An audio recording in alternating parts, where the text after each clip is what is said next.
कुछ साल पहले नासा ने बताया था कि भारत के 12 तटीय शहर साल 2100 तक डूब जाएंगे। नासा ने आईपीसीसी यानी कि inter governmental panel of climate change की रिपोर्ट के हवाले से बताया था कि नॉर्थ और साउथ पोल के ग्लेशियर पिघलने से समुद्र का जलस्तर साल 2100 तक 3 फीट तक बढ़ जाएगा, जिसकी चपेट में भारत के 12 शहर होंगे। क्लाइमेट चेंज का यह असर भारत में बारिश के पैटर्न पर भी देखने को मिल रहा है, जिससे अचानक अधिक बारिश होने से हमारे शहर डूब जाते हैं।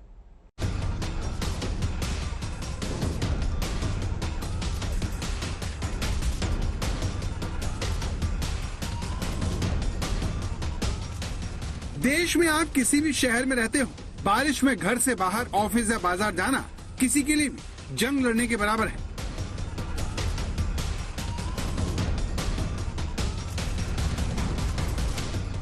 थोड़ी सी बारिश भारत के शहरों को डुबो देती है।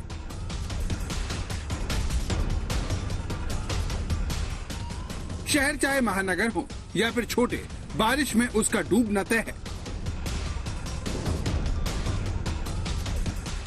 ये हरिद्वार है, जहां मानसून की पहली बारिश ने ही नगर निगम की तैयारियों की पोल खोल दी। बारिश की वजह से मुख्य सड़कों और बाजारों में पानी भर गया।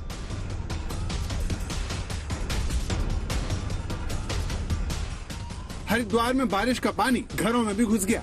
ये देखिए,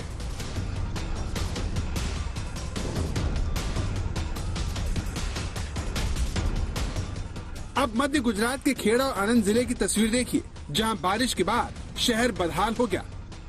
आनंद जिले के बोरसद में 11.5 इंच बारिश क्या हुई, आसपास के इलाके जलमग्न हो गए। कुछ घंटों की बरसात से बठिंडा भी जलमग्न हो गया। मानसून की पहली बारिश के कारण जहां लोगों को गर्मी से राहत मिली, वहीं बरसाती पानी लोगों के लिए मुसीबत बनकर खड़ा है। बठिंडा के सिरकी बाजार, पावर हाउस रोड जैसे इलाकों में लोगों को घरों से बाहर निकलना एक चुनौती लगने लगा है। बरसाती पानी सड़कों पर इस कदर भरा हुआ है कि मजबूरन लोग अपनी दुकानें बंद करके घरों में बैठ गए हैं। 8 साल से यही देखते हैं, जब पानी भरता है तो आते हैं, देख के चले जाते हैं। इसका कोई हल नहीं होता है।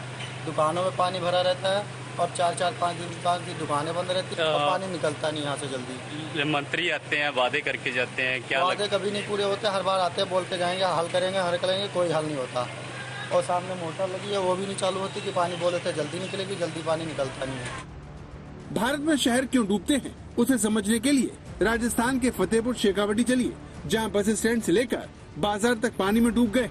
राजस्थान के पूर्वी और दक्षिणी इलाके में भले ही मानसून 10 दिन देर से आया हो, लेकिन उससे निपटने की तैयारी फिर भी फिसलती निकली। ऐसा क्यों है, अब इसे इन तस्वीरों से समझते हैं, जिसमें आपको सड़क पानी में डूबी नजर आएगी, लेकिन आपको सड़क के किनारे नालियां नहीं दिखेंगी। यानी बारिश के बाद पानी अगर निकले तो कहां से निकले। सड़क के दोनों तरफ बने घरों और दुकानों में पानी की निकासी का कोई रास्ता नहीं है, इसीलिए जरा सी बारिश में सड़कों पर पानी भर जाता है।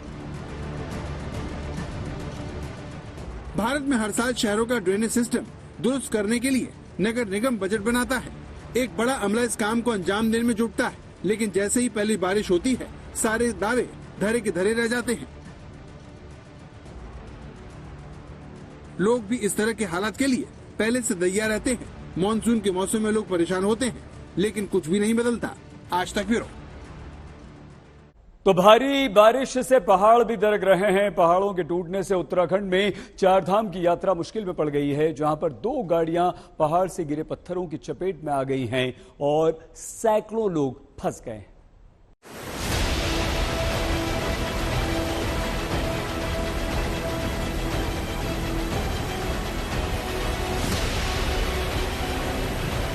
भारत में मानसून आते ही ये तस्वीरें सामने आने लगती हैं। ये अरुणाचल प्रदेश की राजधानी ईटानगर की तस्वीर है, जहां तेज बारिश में नदी के पास बनाए घर उसी में समा गया। अरुणाचल प्रदेश में लगातार हो रही बारिश से पुल भी टूट रहे हैं। ऐसा ही एक पुल आपके सामने है, जिसके पानी में बहने से आसपास का इलाका पूरी तरह से कट गया। अब ये तस्वीर देखिए, जिसमें नदी के ऊपर एक अस्थायी पुल बनाने की कोशिश हो रही है, लेकिन पानी का बहाव इतना तेज है कि राहत और बचाव में लगी एजेंसियों की ये कोशिश नाकाम हो जाती है।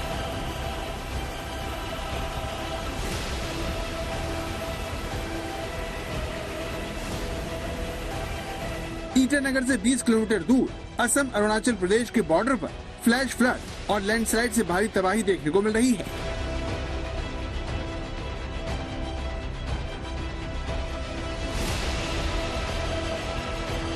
ये एक 4 लेन हाईवे की तस्वीर है जिस पर पत्थर गिरने से ये पूरी तरह से बंद हो गया। अरुणाचल प्रदेश की तरह उत्तराखंड में बारिश पहाड़ों के टूटने की वजह बन रही है। आपके सामने ये उत्तरकाशी जिले की तस्वीर है जिसका गंगोत्री नेशनल हाईवे लैंडस्लाइड की चपेट में आ गया। करीब 5 घंटे तक ये हाईवे पूरी तरह से बंद रहा। इस हादसे में आंध्र प्रदेश के एक तीर्थयात्री की मौत हो गई। उत्तराखंड में यमुनोत्री धाम के आसपास के इलाके में भारी बारिश हो रही है जिससे आम लोगों के अलावा श्रद्धालुओं को भी मुसीबत का सामना करना पड़ रहा है। वर्तमान समय में अभी कहीं वर्षा नहीं हो रही है। इसी क्रम में आज दिन में शिवारी घाट में कुछ समय के लिए रोड अवरुद्ध हुआ था जिसे बिहार द्वारा सुचारू किया गया है। और गंगोत्री राष्ट्रीय राजमार्ग पर एक व्यक्ति के पहाड़ से पत्थर गिरने के कारण सर में चोट लगने से मृत्यु होने की सूचना प्राप्त हुई है। अब ये चमोली की तस्वीर देखिए जहाँ पर भी भारी बारिश हो रही है। मानसून की वजह से 4 धाम यात्रा मुश्किलों में है। 24 घंटे में 2 बार पत्थर गिरने से यहाँ पर 2 गाड़ियाँ क्षतिग्रस्त हो गयी। इस हादसे में एक राहगीर भी घायल हो गया। चमोली पुलिस के अनुसार पहला हादसा बुधवार शाम को हुआ जब बद्रीनाथ के दर्शन करने आ रहे यात्रियों की एक गाड़ी पर अचानक पत्थर गिर गया। इससे गाड़ी में बैठे 2 लोग तो बच गए लेकिन गाड़ी चला रहे ड्राइवर ने दम तोड़ दिया। चमोली में ही दूसरा हादसा गुरुवार दोपहर में हुआ जिसमें यूपी से आए श्रद्धालुओं की गाड़ी पर पत्थर गिरने से ड्राइवर घायल हो गया। पहाड़ों पर बारिश के दौरान पत्थर गिरना आम बात है, इसीलिए मानसून के मौसम इन इलाकों में चलने वाली गाड़ियां और राहगीर इसकी चपेट में आते रहते हैं। उत्तराखंड के पिथौरागढ़ में भी बारिश से कई मकान क्षतिग्रस्त हो गए। ये देखिए बारिश से किस तरह से घरों में दरारें आ गई हैं। पिथौरागढ़ में मकानों के आंगन टूट गए हैं। इलाके की दर्जन भर से ज्यादा सड़कें बंद हो गई हैं। उत्तराखंड के बाद ये हिमाचल प्रदेश की तस्वीर है जिसके कांगड़ा में तेज बारिश और हवा चलने से ये पेड़ गिर गया। ये कांगड़ा का एसडीएम कैंपस है जहाँ पर पुराना पेड़ गिरने से उसकी चपेट में कई गाड़ियां आ गई। ये देखिए एसडीएम कैंपस में खड़ी 3 गाड़ियां पेड़ गिरने से बुरी तरह से क्षतिग्रस्त हो गयी। भारत में कोई भी पहाड़ी राज्य हो वहाँ पर भूस्खलन की घटनाएं लगातार बढ़ रही हैं।